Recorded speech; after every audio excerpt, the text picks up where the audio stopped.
नरजन्म गेला बाया तुम्हा विना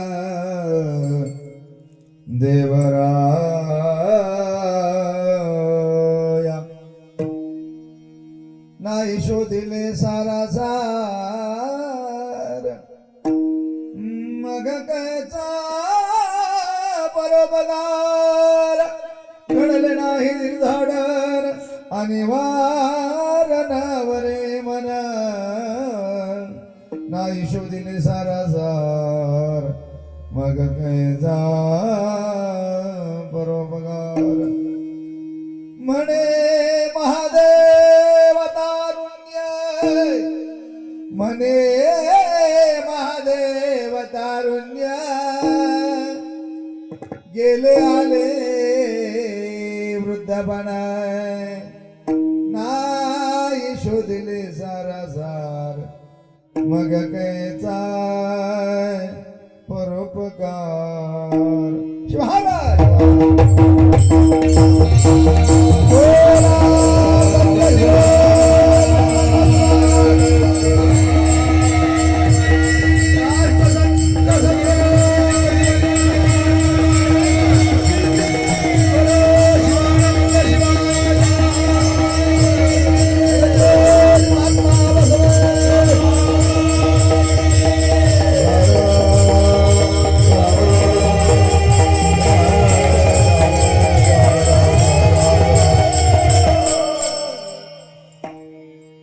त्रैलोक्य संपदालेख्य समुल्लेखन भित्तये सच्चिदानंद रूपाय शिवाय ब्रह्मणे नमः अमृतार्थम्रपन्नाना या सुविद्या प्रदायिनी अहर्निशमहं वन्दे तामीशान् मनोरमाम् हर शंभो महादेव विरूपाक्ष त्रिलोचना दया सिंधो दीनबंधो रक्ष रक्ष महेश्वरः मनोजव समारुत तुल्य वेगं जितेन्द्रियां बुद्धिमतां वरिष्ठं वातात्मजं वानरयूतमुख्यं श्रीरामदूतं शरणं प्रपद्ये पंचाननतनुद्भुतान् पंचाक्षरमनुपमान् पंचसूत्रकृतो वन्दे पंचाचार्यान् जगद्गुरुन् पंचजनगुरु प्रथम नमः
सदाशिवा परब्रह्मा अद्वयानंद वैभवा नमो तुझ देवाधिदेवा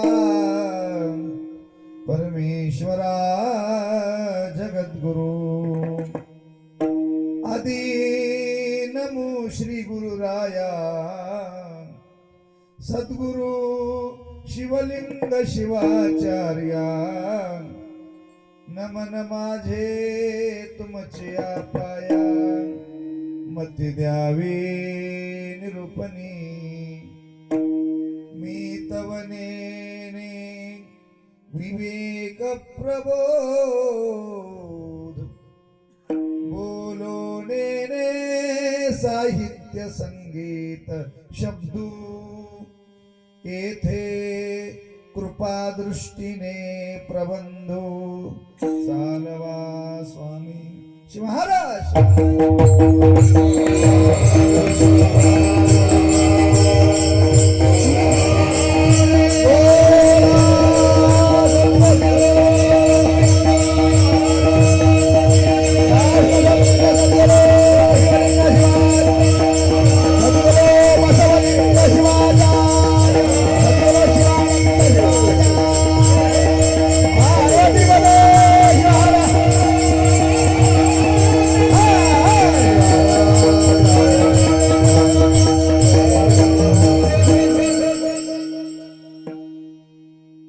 या पवित्र अशा मलकापूर ग्रामामध्ये प्रतिवर्षाप्रमाणे चालत असलेला अखंड शिवनाम सप्ताह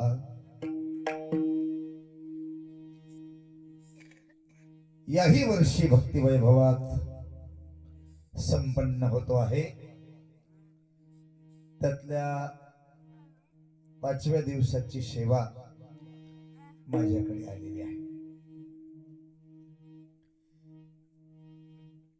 सर्व गावकरी मंडळी, टाळकरी, माळकरी, वारकरी, अन्नदाते, धनदाते, श्रोते सज्जन, विण्याचे पहारेकरी,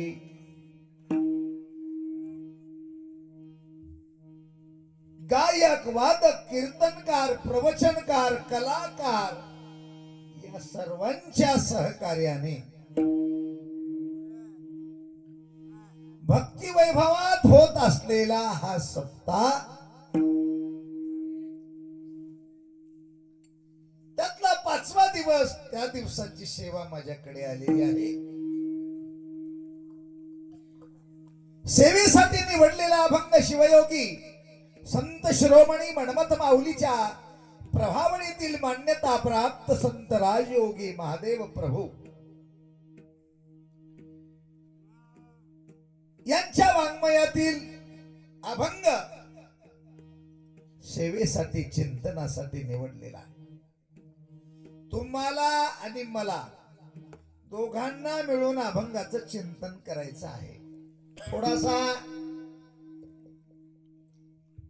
वेळ झालेला आहे. 10ला 10 मिनिट कमी आहेत. आता वेळच किती उरलाय महाराज? 1 घंटा 10 मिनिट. पहा तुम्ही आता विचार करा, कीर्तन किती सोपं झालं. कीर्तन कमी केलं तरी पाकिट कमी होईना. तुम्ही एवढं सोपं केलंय कीर्तन, एवढं सोपं केलंय. 9ला गळ्यात जेव्हा कीर्तन करायच्या विना 9:15ला बोलणं सुरू व्हावं आणि 11:15 पर्यंत त्याला बोल म्हणाव. मग म्हणाव महाराज अर्धा 1 घंटा करावं लागेल ना कीर्तन. किती सोपा धंदा झालाय. चला, वेळ थोडा आहे, परिस्थिती प्रतिकूल आहे आणि सगळी निवडक जाणकार मंडळी माझ्या पुढे आहे, जी चिंतनशील आहे, जी अभ्यासू आहे. काही कीर्तनकार आहेत, काही कथाकार आहेत, काही प्रवचनकार आहेत, काही गायक आहेत, काही वादक आहेत, काही साधक आहेत, काही श्रद्धावान आहेत, काही भाविक आहेत. सगळे प्रकार इथे आहेत आज कीर्तनात. सगळ्यांच्या चरणी त्रिवार प्रणिपात करून मी माझ्या चिंतनाकडे वळतो. अभंग तसा आपल्या परिचयाचा आहे, कान पाठातील आहे, तोंड पाठातील आहे. अभंगातला प्रत्येक शब्द देखील परिचयाचा आहे, शब्दही परिचयाचा आहे. कोणताही अभंगातला शब्द घ्या, तो आपल्या ओळखीचा नाही असं होतच नाही. एक महाराज म्हणला, चिंतन चित्त अंचवले. काय कळालं आपल्याला? चित्त अंचवले. आपल्याला काय कळालं? म्हणजे दोन, चित्तही परिचयाचं नाही आणि अंचवले ही परिचयाचा शब्द नाही. काय कळलं आपल्याला? तसं नाही. या अभंगातले सगळेच शब्द आपल्या परिचयाचे. नर जन्म, गेला, गेला ना आला, हे पाठ घ्या आपल्याला. वाया, सगळे शब्द परिचयाचे. म्हणून आता शब्दाच्या दृष्टीने नाही विचार करायचा आपल्याला, अर्थाच्या दृष्टीने विचार करायचा. त्याच्यातली मार्मिकता काय आहे, त्याच्यातलं ग्राह्य काय आहे आणि त्याच्यातलं त्याज्य काय आहे, स्वीकार्य काय आहे आणि अस्वीकार्य काय आहे, टिकाऊ काय आहे, टाकाऊ काय आहे, सत्य काय आहे, असत्य काय आहे, चांगलं काय आहे, वाईट काय आहे, याचा विचार करायचा आहे. आणि हा विचार म्हणजे सामान्य बाब नाही. आता या विचारासाठी आपल्याला प्रत्येकाला विवेकी व्हावं लागतं. काय व्हावं लागतं? विवेकी. आता विवेकी शब्दाची महाराज आचार्यांनी व्याख्या अशी केली, विवेकी रमते देहे नश्वरे स्थल भाजने. विवेकी माणूस देहात रमतो, देहाच्या आत रमतो विवेकी माणूस, आणि अविवेकी माणूस देहाच्या बाहेर रमतो. आता आतलं महत्वाचं का बाहेरचं? बाहेरचं आपल्याला दिसतं आणि आतलं आपल्याला दिसत नाही. मग याच्या संबंधाने महाराजाचं प्रमाण काय आहे? दिसतं त्याच्या संबंधी आणि न दिसतं त्याच्या संबंधी महाराजाची मान्यता काय काय काय आहे? जोरात हवा घ्या. दिसे ती तुके ना सुनी जाय, दिसे तुके ना सुनी जाय, दिसे तुके ना सुनी जाय, दिसे ती तुके आहे ना, दिसे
आपल्या अंगावर भारी भारीचे कपडे आहेत का नाही? आपल्या अंगावर भारी भारीचे कपडे आहेत, पण आखरीला फाडतात का ठेवतात? आखरीला फाडतात का ठेवतात? तुम्ही नाही पाळले तरी त्याला किडे खाऊन घेतात. आलं का लक्षात? हे दिसणाऱ्या गोष्टी सगळ्या बाद होतात, बाद. आता स्त्रीकडे पहा, स्त्रीचा मेकअप दिसतो पण तिचा पातिव्रत्य भाव दिसत माहिती. आता संक्रांतीचा महिना आला की तुम्हाला कमीत कमी 2-2 किलो कुंकू लागते. किती? 2-2 किलो कुंकू, 2-2 किलो हळद लागते. लागते का नाही? संक्रांतीचा महिना आहे. हे काय? कुंकू, हळद, पावडर, स्नो वगैरे हे सगळं दिसतंय, पण पातिव्रत्य भाव दिसतो का? नाही दिसत, नाही दिसत. मग महत्वाचं काय आहे? हे दिसतं ते महत्वाचं आहे का पातिव्रत्य भाव महत्वाचा आहे? अहो, पातिव्रत्य भावाची व्याप्ती सांगितली महाराजांनी. त्याची व्याप्ती कशी आहे? त्या पातिव्रत्य भावामध्ये सूर्याला थांबवायची शक्ती आहे.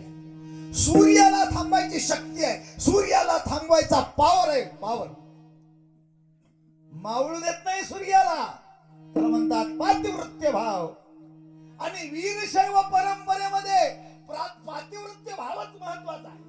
कुठलाही जगाच्या पाठीवरचा धर्म घ्या, वारकरी संप्रदाय असो, दत्त संप्रदाय असो, शैव संप्रदाय असो, शिव संप्रदाय असो, कोणाचाही धर्म घ्या, कोणाचाही धर्म, तिथे पातिव्रत्य भावच सांगतात. आता पातिव्रत्य भावामध्ये बसवाचार आला, पातिव्रत्य भावामध्ये वीरभद्राचार आला, पातिव्रत्य भावामध्ये पार्वत्याचार आला. पार्वतीनं काय केलं? नवऱ्याचा अपमान झाला पण देह संपवला. वीरभद्राने काय केलं? वीरभद्राने काय केलं? भगवान शिवाचा अपमान झाला, दक्षाचा शिरच्छेद केला. वीरभद्राचार, बसवाचार. बसवण्णांनी काय केलं? अरे शिवभक्ताची निंदा होते ना, स्थानं मातत् परित्यज्य गच्छेद्य क्षमो भवेत्, त्या ठिकाणाचा त्याग केला. बसव क्रांती, कल्याण नगरीतली बसव क्रांती. म्हणजे हा एकंदर काय आहे? पातिव्रत्य भाव आहे. अर्थात ही आध्यात्मिक क्षेत्रातली एकात्मता आहे, ही आध्यात्मिक क्षेत्रातली एकाग्रता आहे, ही आध्यात्मिक क्षेत्रातली एकनिष्ठा आहे. म्हणून महाराज म्हणतात भाव महत्वाचा आहे. पहा, एक सिद्धांत शिखामणी ग्रंथात श्लोकाला महाराज भावयेव हि जंतूनां, भावयेव हि जंतूनां कारणं बन्धमोक्षयोः,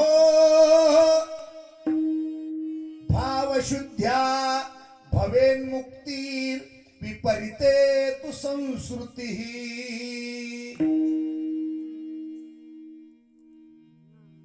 काय? जंतूनां, जीवाच्या ठिकाणी भावच महत्वाचा आहे. भाव एव, हे अव्यय ठेवलं, भावच. भाव एव हि जंतूनां, दोन गोष्टीकडे कारण ठरतो भाव. बंध मोक्षयोः, म्हणजे बद्ध झालेल्या जीवाला मुक्तीकडे घेऊन जातो भाव. आणि तो भाव धर्माप्रती, तो भाव देवाप्रती, तो भाव भक्तीप्रती, तो भाव आचाराप्रती, तो भाव विचाराप्रती, तो भाव विवेकाप्रती, तो भाव जीवनातल्या एकाग्रतेप्रती. भाव कसा पाहिजे? कसा पाहिजे? शुद्ध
देव अंकित तयाचा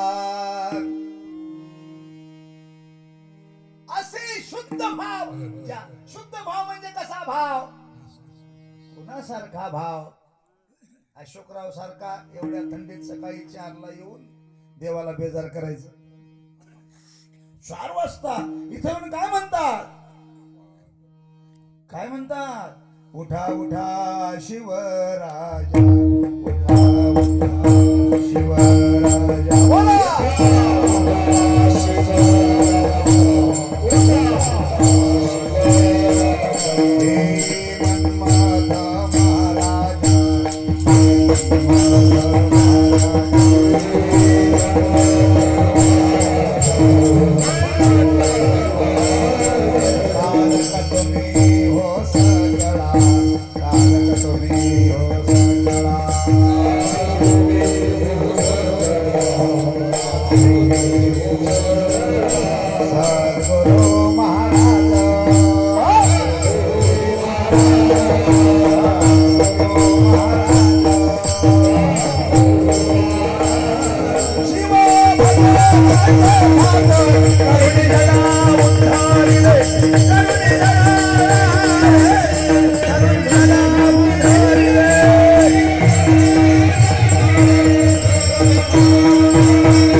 उठा उठा शिवराजा हे मन्मथ महाराजा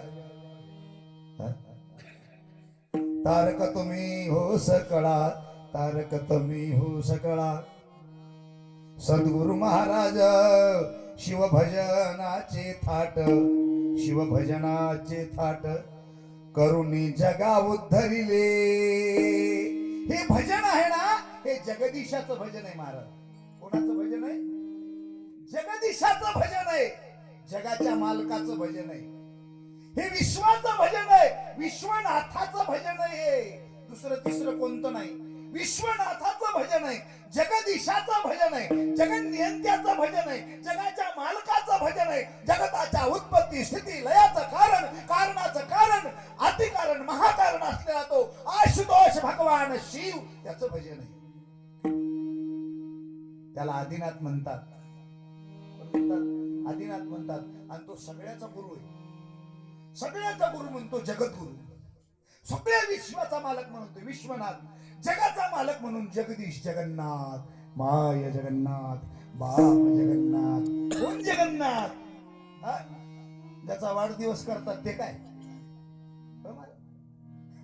ज्याचा वाढदिवस होतोय ते जगन्नाथ काय नाही ज्याला माये नाही ज्याला बापही नाही वेदांताने मोठं गोड सांगितलं महाराज त्याच्या संबंधी तो कसा आहे तो शिव पाहिला म्या डोळा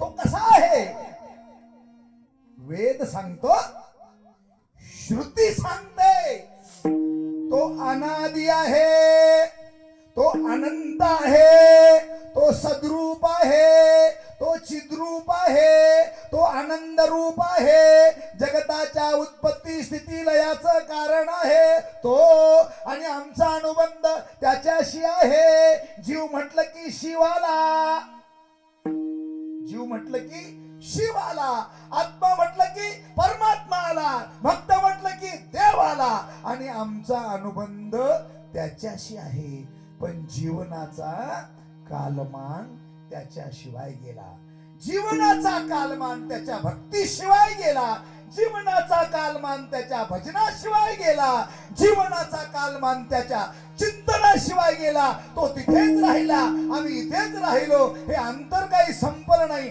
आलो जन्माला त्याला मिळवण्यासाठी पण तो मिळवताना याला म्हणून वाया गेला पहिलं चरण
नर जन्म गेला वाया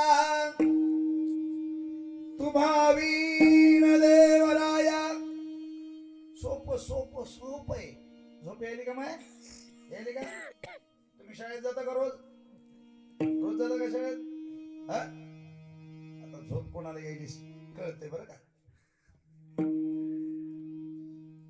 रोज शाळेत जाता ना?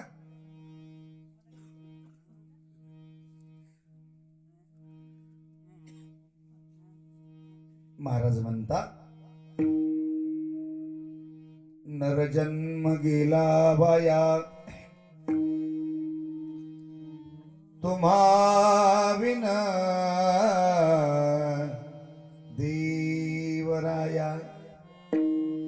आता पहा देवाचा संबंध कुणाशी आहे? भक्ताशी आहे. भक्त आणि देव व्यक्ती किती झाल्या? किती? दोन. भक्त आणि देव एक अधिक एक बरोबर किती? दोन. गणित येते ना तुम्हाला? हे झालं व्यवहारातलं गणित. एक अधिक एक बरोबर दोन. पण ज्यावेळेस जीव शिवाची साधना करतो, भक्त देवाच्या संबंधाने साधना करतो, आत्मा परमात्म्याच्या संबंधाने साधना करतो आणि ही साधना ज्यावेळेस सिद्ध होते त्यावेळेस हे दोन्ही एक होतात. काय होतात? दोन्ही दोन्ही काय होतात? एक होतात. आता एक अधिक एक दोन का एक? एक अधिक एक दोन का एक? आपल्याला फक्त प्रपंचातलं गणित पाठ आहे. प्रपंचातलं गणित एक अधिक एक बरोबर दोन. पण परमार्थातलं गणित तसं नाही. एका धनगराच्या मुलाने गुरुजीला पाणी पाजवलं. हो, उन्हाळ्याचे दिवस होते, झाडाखाली थंडी वाजत होती म्हणून शाळा उन्हात भरली. उन्हात आणि एका झाडाखाली एक 25 मेंढरे येऊन बसले होते. 25 मेंढरे बसले होते. गुरुजींनी पोराला विचारलं 25 मेंढरे आहेत, त्याच्यातलं एक मेंढरू निघून गेलं, शिल्लक किती राहिले? सगळ्या विद्यार्थ्यांनी सांगितलं बाबा किती राहिले? 24 राहिले. किती राहिले? 24 राहिले. पण त्याच्यात एक धनगराचा मुलगा होता, त्यानं म्हणला नाही गुरुजी गणित चुकलं. 25 मधून एक गेल्यावर शिल्लक किती राहिले? ते म्हणला 0 राहिले. 0 किती राहिले? 0. गुरुजी म्हणले असं कसं होत आहे? म्हणला चला. नाही म्हणले. सगळे विद्यार्थी एकीकडं, गुरुजी एकीकडं, हा एक मुलगा एकीकडं. एक मुलगा एकीकडं. म्हणला चला. ते धनगराचाच मुलगा होता. त्या झाडाखाली सगळी शाळा घेऊन गेला आणि त्यानं त्याच्यातली एक मेंढी पळवली. एक मेंढी पळवल्याच्या नंतर बाकीच्या 24 मेंढ्या त्याच्या मागे निघून गेल्या. पोरग विचारायले गुरुजीला, शिल्लक किती राहिले गुरुजी? किती राहिले? 24 का? 0. व्यवहारातलं गणित वेगळं, परमार्थातलं गणित वेगळं, अनुभवातलं गणित वेगळं. त्याचं गणित कसं होतं? अनुभवाचं गणित होतं. परमार्थातलं गणित अनुभवाचं आहे. संतांनी 1+1 सांगितलं. अनुभव आहे त्यांचा. अनुभवाविना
बसवण्णाचं गणित, मनमत माऊलींचं गणित.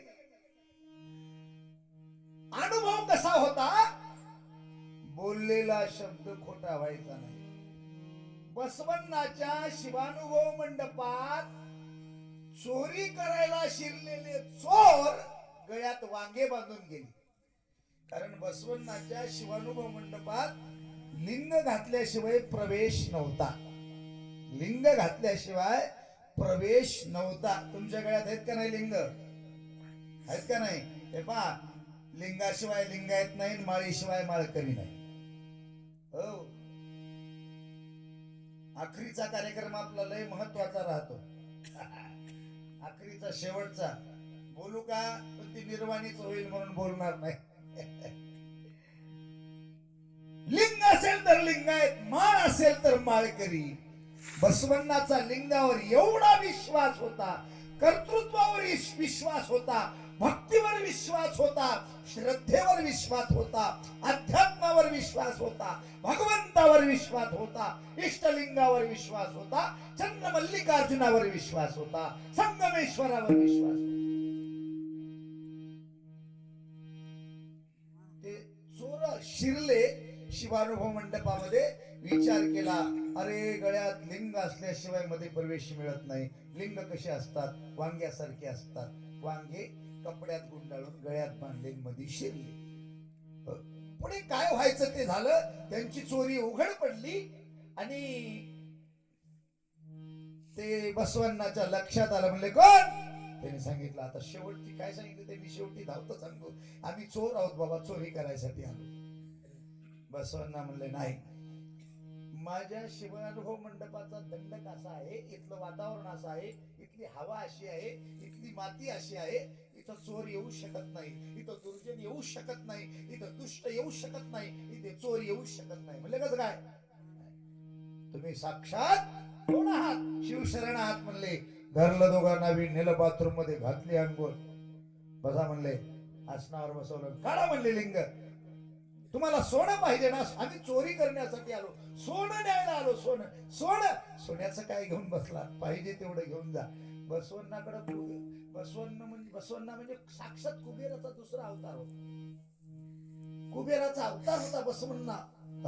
बसवण्णाच्या हातात पद्म होते, दिलं की दुप्पट व्हायचं. एकदा काय झालं, दुष्काळ पडल्यामुळं बसवण्णाने बिज्जलाचा सगळा अर्थकोश वाटून टाकला आणि राजाकडे चर्चा गेली. बाकीच्या लोकांनी सांगितलं की हे बसवण्णाने तुमचं सोनं द्रव्य सगळं वाटून टाकलं. हे जर 4 दिवस आणखी त्या कोशगार म्हणून राहिला, हा जर प्रधान म्हणून राहिला, तर तुम्ही भिकारी व्हाल का?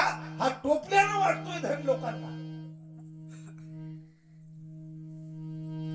बिचारांनी बोलवलं बसवण्णाला आणि म्हणले, काय तुम्ही का मला भिकारी करता का? आपला वाटण्याचा म्हणले सध्या परिस्थिती दुष्काळजन्य आहे, लोकांना ज्याची गरज आहे ते आपण देतोय.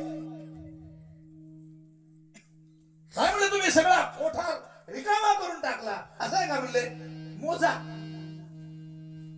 ज्यांनी तक्रार काढी केली होती, काड्या करणारी माणसं असतात ना. मग आज तारीख किती आहे? आजच्या तारखेला कोठारामध्ये किती किती मुद्रा होत्या, किती धन होतं? म्हणले 500 टन होत. मोजा. वाटून सगळं संपलं असेल अशी भावना बिज्जलाची होती. 500 टन होतं, मोजलं तर 1000 टन निघालं. टाळ्या वाजवा. 500 टन होतं, वाटून सगळं संपवणं 1000 टन झालं का? बसवण्णाच्या हातात पद्म होतं, दिलं की दुप्पट व्हायचं. दत्त द्विगुणं भवेत्. दिलं की दुप्पट व्हायचं. दिलं की त्या चोरांना बसवण्णा म्हणतात, अरे काय घेऊन बसलात सोन्याचं? पाहिजे तेवढं घ्या, पण लिंग काढा म्हणले. लक्षात ठेवा, थरथर कापायला लागले चोर. वांगे बांधून बसवण्णाच्या शिवानुभव मंडपात चोरांनी प्रवेश केला. कपड्यात गुंडाळलेले वांगे, कपडा बाजूला घेऊन हातात वांग घेऊन पाहतात तर काय त्या वांग्याचे कधी लिंग झाले पताच नाही लागले. कधी लिंग झाले पताच नाही लागला. पताच. काय ही अनुभूती आहे, हा विश्वास आहे. विश्वास. आणि संतांचं वाङ्मय अनुभूतीवर विश्वासावर आधारित.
आणि भावाने काय होतं, देव अंकित तयाचा, असे शुद्ध भाव ज्याचा, देव अंकित तयाचा भाव येव ही जंतुनाम. इथे होतो आपला भावाने देव आपला होतो आपला. पण परिणाम काय, आपण वाया का जातोय? संतांनी या मनुष्य योनीच्या संबंधाने खंत व्यक्त केली, खेद व्यक्त केला. आपल्या संबंधाने बोलताना महादेव प्रभूची भावना काय काय म्हणतात? गेला वाया.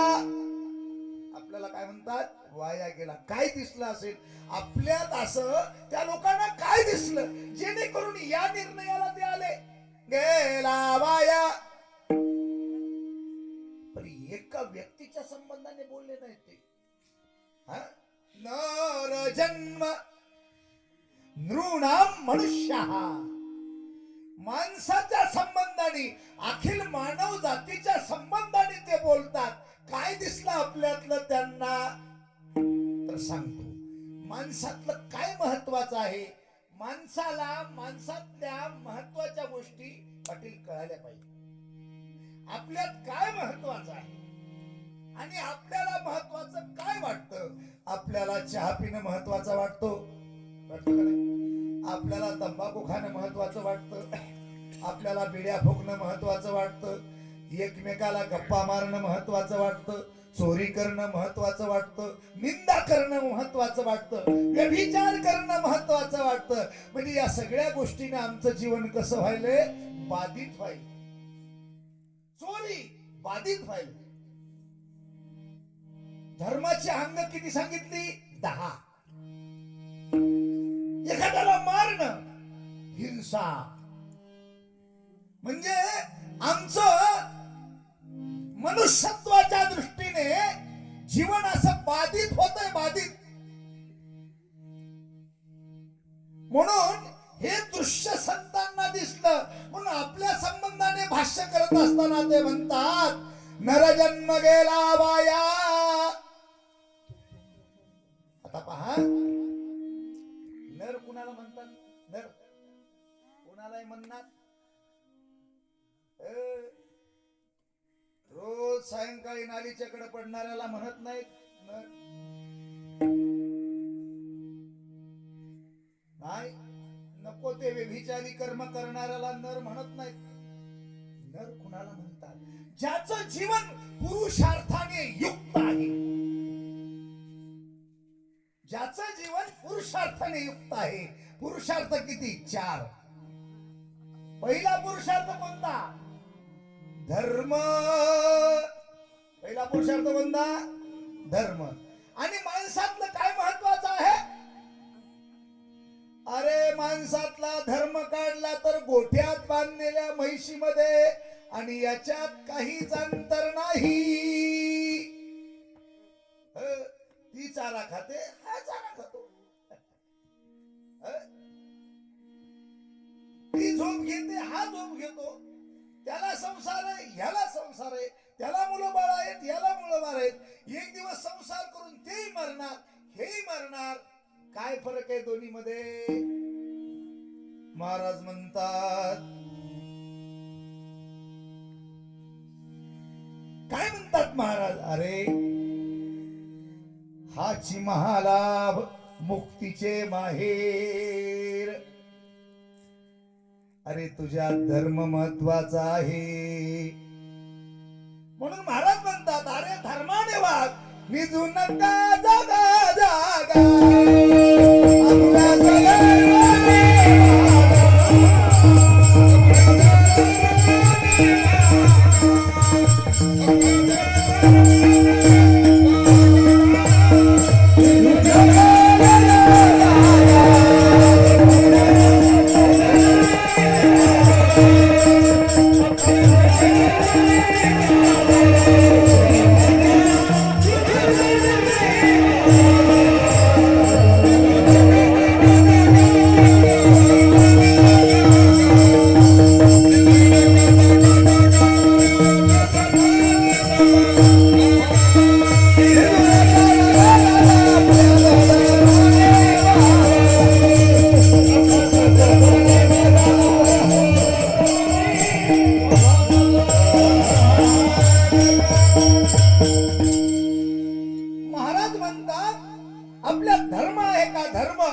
माणूस जंगलात बसला.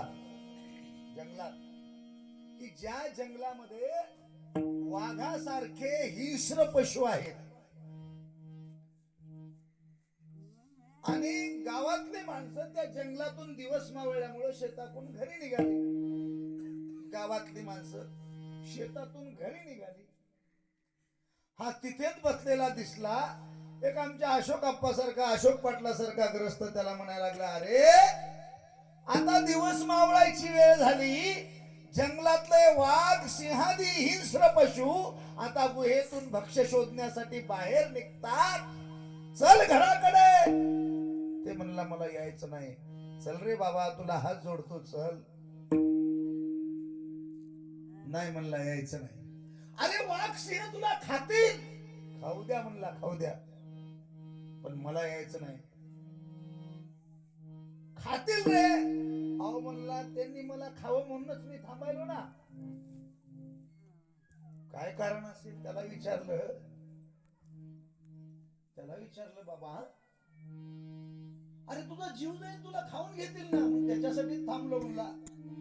त्याच्यात तुला काय लाभ आहे सांगू का म्हणला. अहो म्हणला, आता मी जंगलात थांबलो आणि एखादा वाघ आला आणि त्यानं मला खाल्लं. त्यानं मला खाऊन घेतलं. खाऊन घेतल्याच्या नंतर काय होईल म्हणला. त्या वाघाला माणसाच्या मांसाची आणि रक्ताची चटक लागेल. आणि एकदा का त्याला माणसाला खायची चटक लागली की तू गावात येऊन माणसाला खाईल. याच्यासाठी मी जंगलात थांबायलो म्हणला.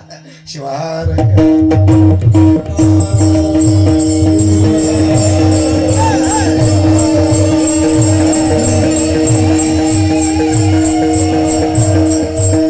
ही वृत्ती, ही प्रवृत्ती कुठे घेऊन जाते आम्हाला? दुःखाकडे घेऊन जाते. ही प्रवृत्ती आम्हाला कुठे घेऊन जाते? विनाशाकडे घेऊन जाते. अशी माणसं जगात आहेत. म्हणून संत म्हणतात, गेला वाया, वाया गेला. याला आईची ओळख राहिली नाही. आईची ओळख आहे का? नाही. बऱ्याच लोकांना आईच नाही. आणि शहरातल्या लोकांना तर कधी पहा तुम्ही, मोठा अधिकारी राहत आहे, 2 कुत्रे राहतात मोठे मोठे, 2-4 नौकर राहतात. त्याच्या घरात फिरलं, हम दो हमारे दो, 5 कोण नसते. आमच्यासारखे महाराज गेले आणि विचारतात, म्हणजे आपण कुठले? पुण्य करा वाटतं महाराजाला घरी घेऊन ये आमच्या. महाराज काही गुन्हानं खातात का? महाराज म्हणले, कुठले तुम्ही? हे कोण आहे? म्हणले, पत्नी आहे. हे कोण आहे? मुलगा आहे. हे कोण आहे? मुलगी आहे. म्हणले, एवढाच का संसार? हो म्हणले. मग आई वडील गावाकडे. आई वडील कुठं? गावाकडे. का? त्याला शहरातलं वातावरण मानतच नाही. काय महाराज म्हणतात, बऱ्याच लोकांना आई नसते, बाप नसते, कुणीच नसते. हे मनुष्यत्व आहे का? मनुष्यत्वाची व्याख्या कशी केली? मनुष्यत्व मुमुक्षत्व. मनुष्यत्व म्हणजे मोक्ष मिळवण्याचं साधन आहे. माणसाचा जन्म म्हणजे मुक्ती मिळवण्याचं साधन आहे. माणसाचा जन्म म्हणजे देव मिळवण्याचं साधन आहे. पण काय करावं? माणसाच्या जन्माला येऊन देवच मिळवता नाही आला. बाकी सगळं मिळवलं, खूप मिळवलं. एका एकरचं 25 एकर केलं. एका घराचे 10 घर केले. सर्व काही वैभव ऐश्वर्य मिळवलं, पण देव मिळवता नाही आला. आता मिळवायची वस्तू काय? मिळवायची वस्तू काय हेच नाही कळालं. म्हणून महाराज म्हणतात, गेला वाया नरजन्म, गेला वाया तुम्हावीन देवराय. म्हणून आपल्या जीवनामध्ये देव महत्वाचा आहे. देव पण माणसाच्या जन्माला आला आणि देव मिळवता नाही आला, म्हणून वाया गेला. आता दुसऱ्या चरणात काय म्हणतात?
नाही शोधिले सारासार.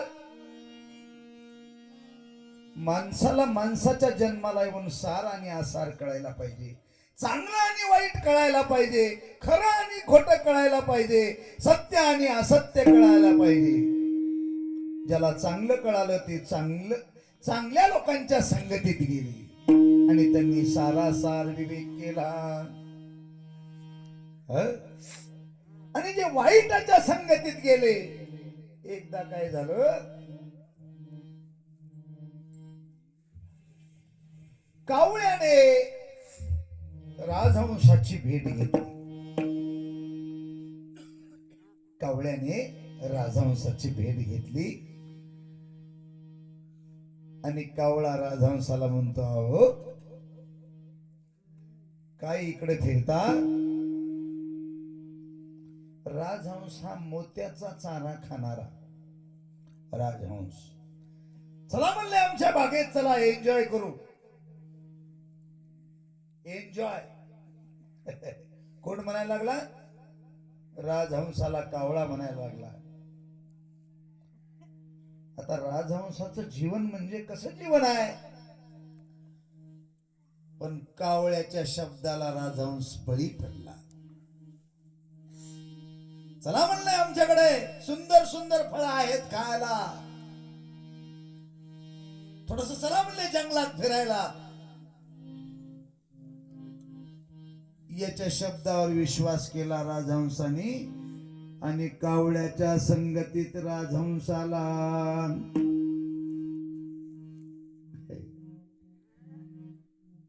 जंगलात फिरले फिरले एका मोठ्या वडाच्या झाडावर दोघेही फांदीवर गप्पा मारीत बसले. कोण? राजहंसाने कावळा. अशा गप्पा रंगल्या महाराज त्या नगरीचा राजा शिकार करण्यासाठी त्या जंगलात आला. दुपारपर्यंत 2 वाजेपर्यंत फिरला, शिकार मिळाली नाही. शिकारीच्या मागे पळून पळून थकला, पाय दुखत होते, विश्रांतीला त्याच वडाच्या झाडाखाली आला. उशाला काही नव्हतं, पृथ्वीचं आसन केलं आणि प्रधानाने मांडी दिली. प्रधानाच्या मांडीवर डोकं टेकवलं आणि राजा झोपला. राजाचा डोळा लागला. वरी फांदीवर राजहंसाने कावळा बसलेली. पहा, चांगल्या माणसाने वाईटाच्या संगतीत कधीच जाऊ नये, कधीच. पण राजहंस कावळ्याच्या संगतीत आला. ज्या फांदीवर कावळा आणि राजहंस बसले होते त्याच्या खाली छायेला राजा झोपला. राजाला डोळा लागायला, वरून कावळ्याने विष्ठा टाकायला. गप्पा रंगल्या. वरून कावळ्याने जी विष्ठा टाकली ऐन राजाच्या तोंडावर पडली. राजा म्हणला, काय रे, कोण आहे रे? धरा त्याला, पकडा त्याला, उडवा त्याला. कोण आहे म्हटल्याबरोबर शिपाई तयारच होत. लावला बाण, कावळ्याने विष्ठा टाकली. पुढे काय होतं, कावळ्यात जात हुशार गेलं उडून कावळा. थांबला कोण तिथे? राजहंस. शिपायानं जे बाण लावला आणि राजहंसाचा वध केला. काय झालं त्याला? कायाला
संगतीत आला नसता तर त्याला मरावं लागलं असतं का? नाही. असे कित्येक राजहंस वाया चाललेत माय बापू. असे कित्येक राजहंस गेले, कित्येक राजहंस गेले. शेखे प्राणासे मुकला. म्हणून हा जन्म पुन्हा नाही. म्हणून महाराज म्हणतात, अरे जन्म अतिशय महत्वाचा आहे. म्हणून जन्माला सारासार विवेक करा.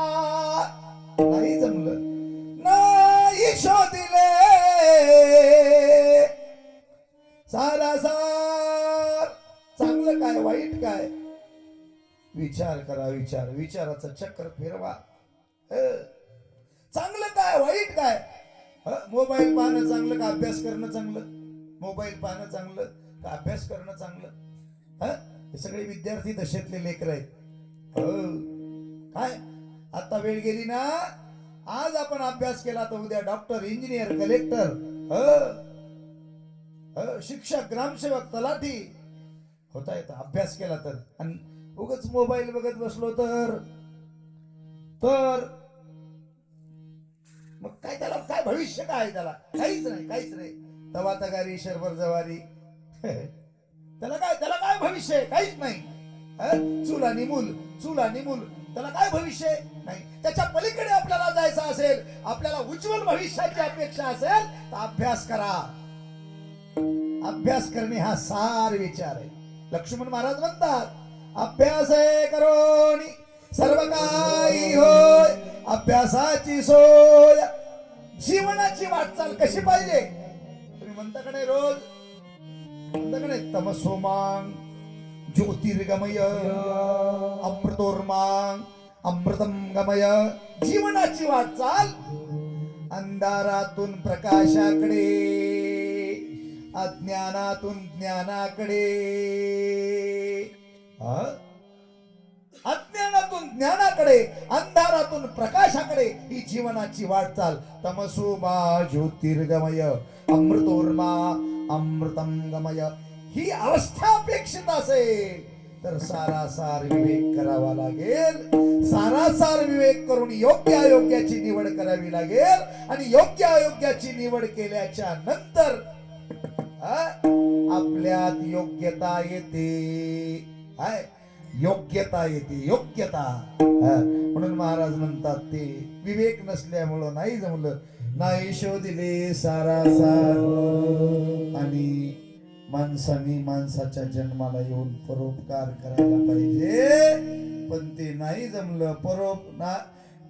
परोपकार केला नाही. माणसाचा जन्मच परोपकारासाठी. परोपकाराय इदं शरीरम.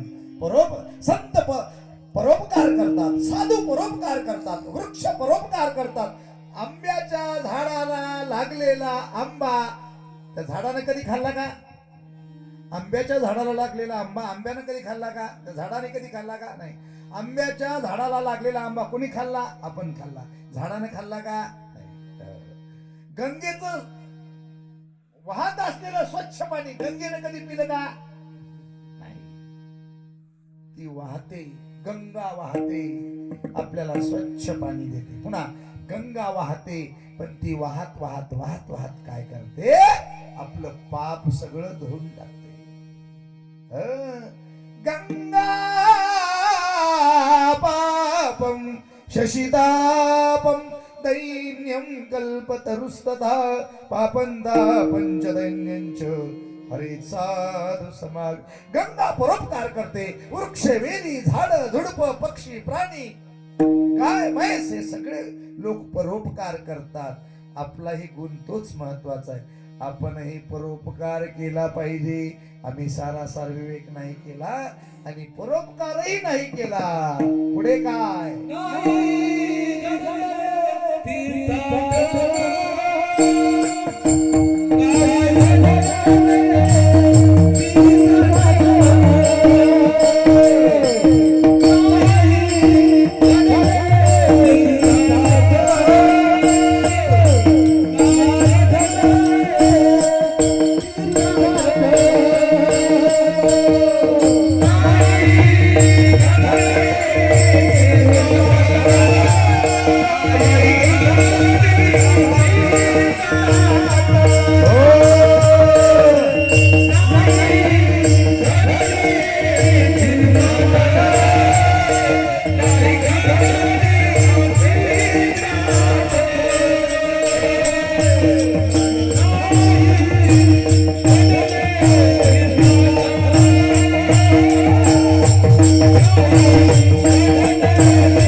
नाही घडले तीर्थाटन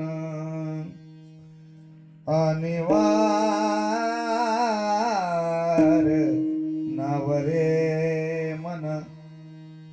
महाराज म्हणतात माणसाने माणसाच्या जन्माला येऊन सरासर विवेक करायला पाहिजे आणि सार निवडायला पाहिजे. पुढे परोपकार करायला पाहिजे. आणि आता पुढे सांगतात भारत देश संस्कृती प्रधान देश आहे. या भारत देशामध्ये अनेक तीर्थक्षेत्र आहेत.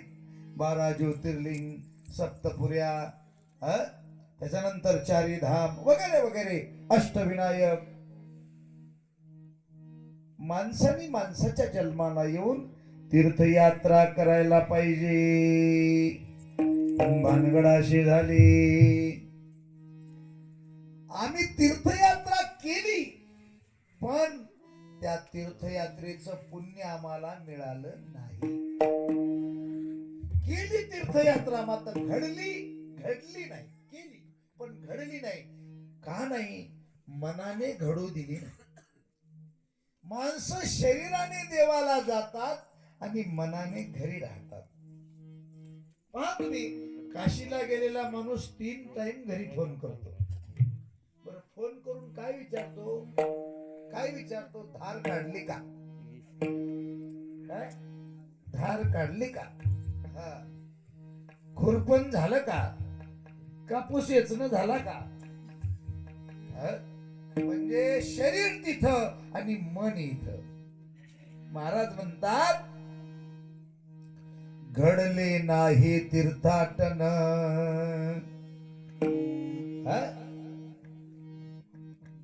का घडलं नाही तीर्थाटन? अरे मनच आवरलं नाही ना. अनिवार नावरे मन. मन कशात गुंतलं? विषयात गुंतलं. मन कशात गुंतलं? घरात गुंतलं. आणि मग झालं काय? त्या तीर्थयात्रेचं पुण्य मिळालं नाही. पुण्य मिळवण्यासाठी गेला पण मिळालं नाही. का? या मनाने खेळ केला. म्हणून महाराज म्हणतात मनाला आवर घाला अनिवार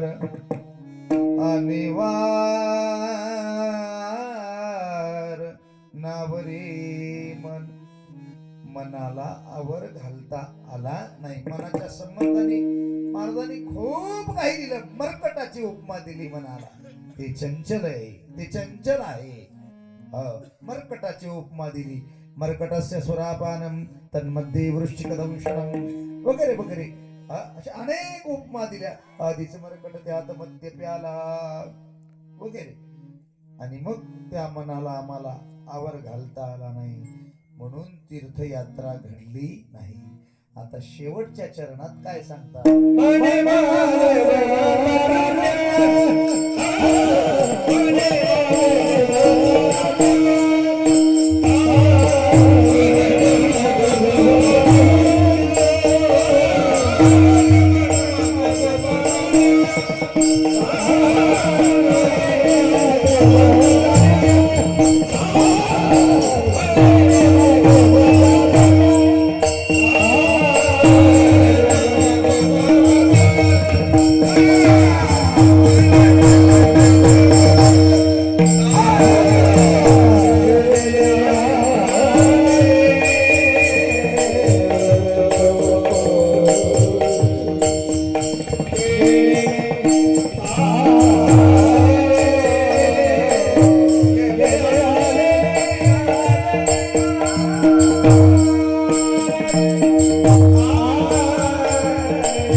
भूतकाळ निघून गेला गेली आली वर्तमान. अरे तारुण्य निघून गेलं म्हणे महादेव तारुण्य गेली. आता म्हातारपण आलं.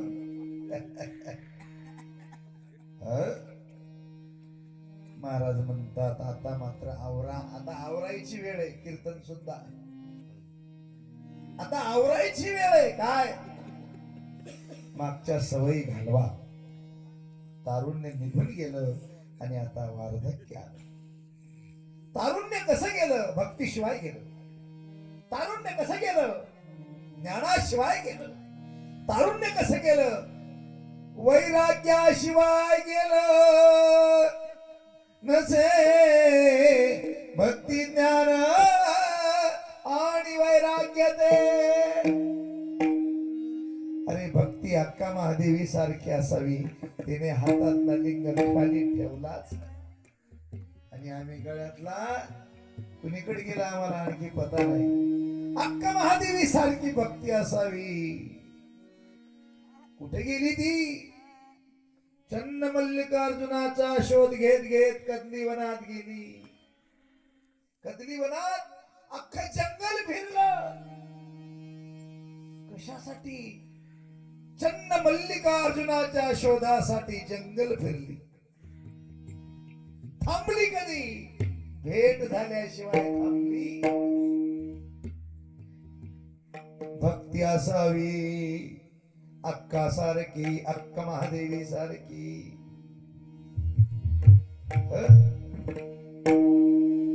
ज्ञान असावं अष्टावक्रासारखं, शुकासारखं, शुकासारखं. आणि वैराग्य असावं गौतम बुद्धासारखं. महाराजांनी हात बघितला. हात तुमच्या इथे आहेत की नाही हात बघणारे महाराज? आणि सांगितलं याला याला जग पाहू देऊ नका, म्हातारी बाई पाहू देऊ नका, एखादा व्यक्ती मेलेला पाहू देऊ नका.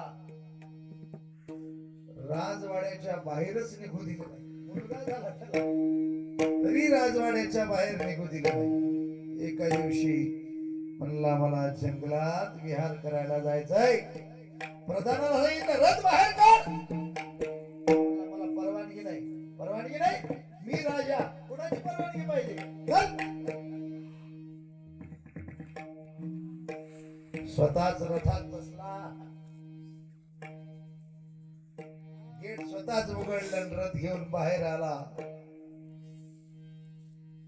सोबत प्रधान बसला. निघाले सारथी रथ आणीत होता. आता निघाल्यामुळे प्रधानाला सोबत बसावं लागलं. बाहेर आल्याबरोबर एक काठी टेकीत टेकीत म्हातारी जात होते. हा विचारतोय प्रधानाला ही कोण आहे? ते म्हणला म्हातारी बाई आहे. अशी वाकून का चालते? म्हणला वय झालं तिचं, कंबर गेली, आता ती जायच्या मागे.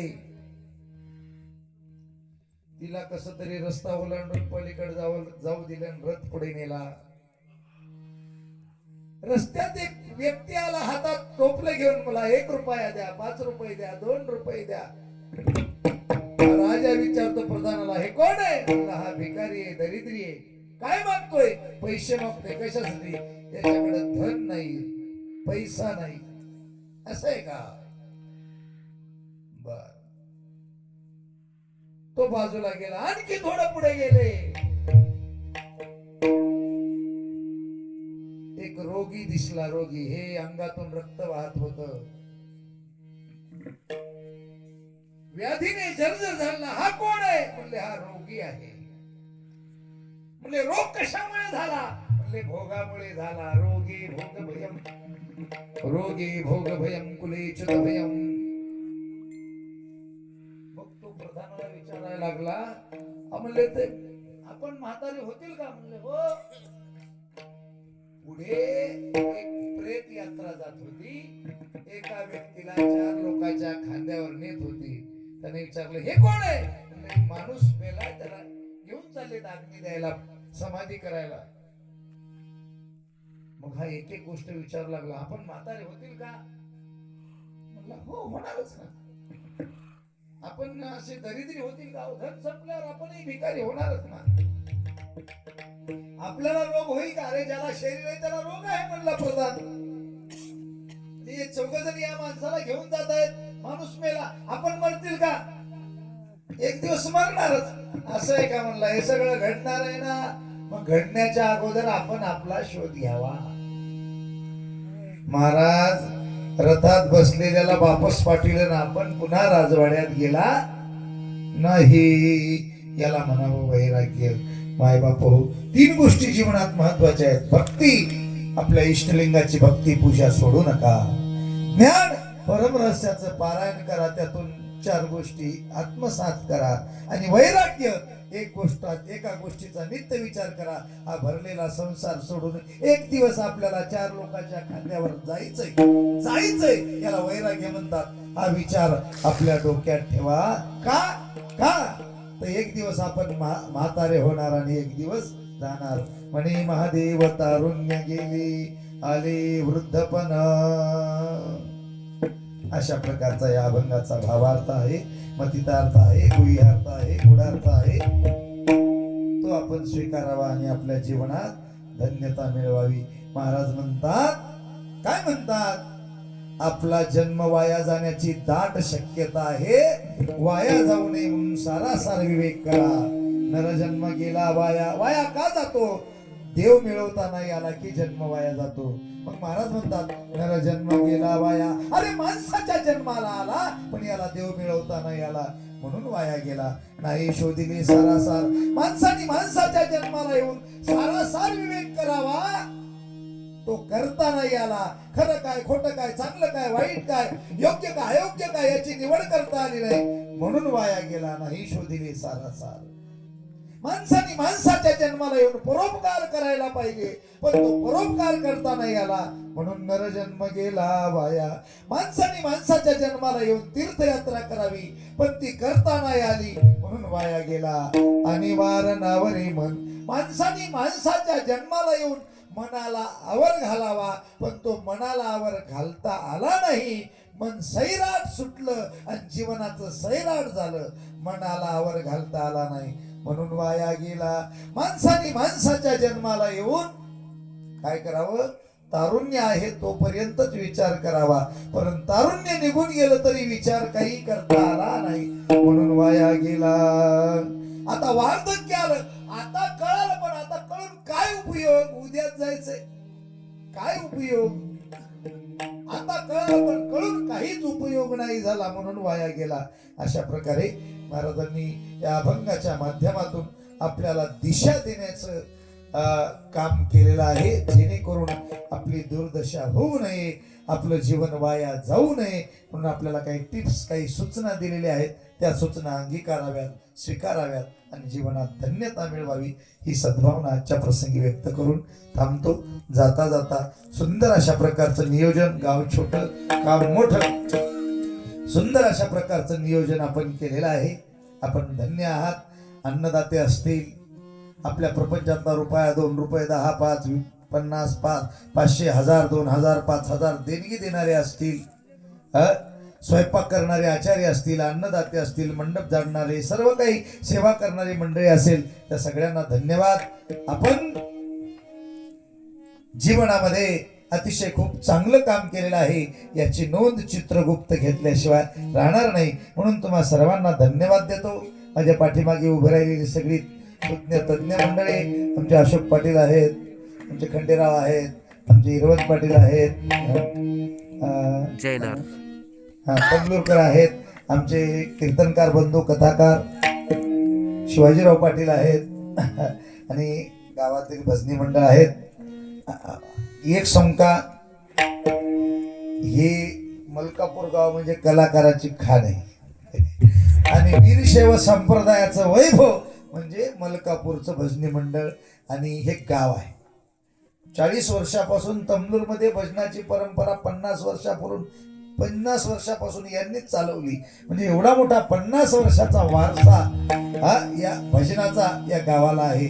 म्हणून खऱ्या अर्थाने मलकापूरची सगळीच मंडळी धन्य आहे. आता नाव कोणाचं घेऊ? आमचे प्रतापराव आहेत, चनप्पा आहेत, आमचे गंगाधर पाटील आहेत, ही सगळी मंडळी आहे. आमचे महिला भजनी मंडळ आहेत. सगळ्यांना पुन्हा पुन्हा पुन्हा पुन्हा धन्यवाद. ही संताजी धनाजी जोडी आहे, बाबू महाराज टाकळीकर आणि महादय आप्पा नंदगावकर. आता खरं सांगा, महादय आप्पा म्हणजे त्याच्याबद्दल काय बोलावं? कुणीकडे त्यांना उभं करा, अष्टपैलू व्यक्तिमत्व आहे. म्हणून अशी ही कलाकार मंडळी जे समाजाचं वैभव आहे यांना परमात्म्याने उदंड आयुष्य द्यावं आणि यांच्याकडून समाजाची सेवा घडून घ्यावी. आणि विनेकरी महाराज आपल्यालाही धन्यवाद. आमचे मणकीकर स्वामी आहेत, बरोबर आहे का? इथलेच का? बरोबर. पण मी दर्शनाला गेलो महाराज मध्ये, मला एक गोष्ट जाणवली. बघा तुम्हाला काय जमतंय ते. मी मध्ये गेल्याच्या नंतर मंदिर मारुतीचं आहे, पुढे महादेव आहे, पुढे नंदी आहे. पण कसं असतंय बा, आपण करायचा तो पुण्य, कधी कधी काय होतंय पुण्य, पण आपण त्याचा पूर्ण अभ्यास न केल्यामुळे पुण्य करता करता पाप होत. आता आपण काय करतो की मंदिरात जातो, कोणी शनिवारी जात असेल, कोणी सोमवारी जात असेल, आपली पाण्याची कळशी भरून घेऊन जातो आणि भड भड भड पाणी मारुतीच्या डोक्यावर ओततो.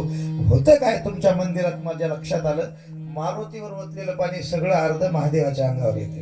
बरोबर आहे का? तिथंच महादेव आहे, पुढेच मारुतीवर ओतलेलं पाणी निश्चितच येतच. आलं का लक्षात? म्हणजे मारुतीच्या स्नानाचं पाणी महादेवावर पडतंय, तर त्याला काय करा, त्या मंदिराचा मध्य काढा, मध्य, आणि सेंटरला ती पिंड बसवा, जेणेकरून मारुतीवर टाकलेलं पाणी महादेवावर पडू नये, थेंब सुद्धा तिकडचा इकडे येऊ नये. आलं का लक्षात? हा.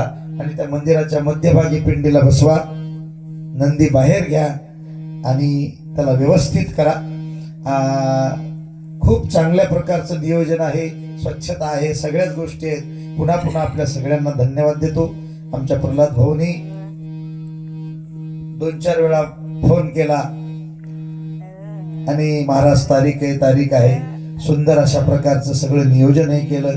उत्तम साऊंड सिस्टम दादा आपल्याला धन्यवाद. मृदंग मास्तर, काय नाव आहे आपलं?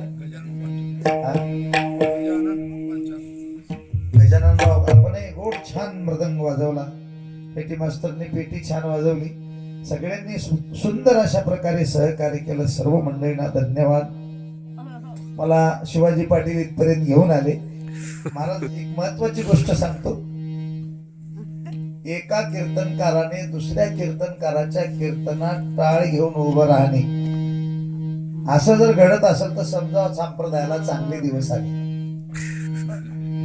आलं का लक्षात? आणि माझा तर नियम आहे, राष्ट्रसंतांची एक आचारसंहिता आहे.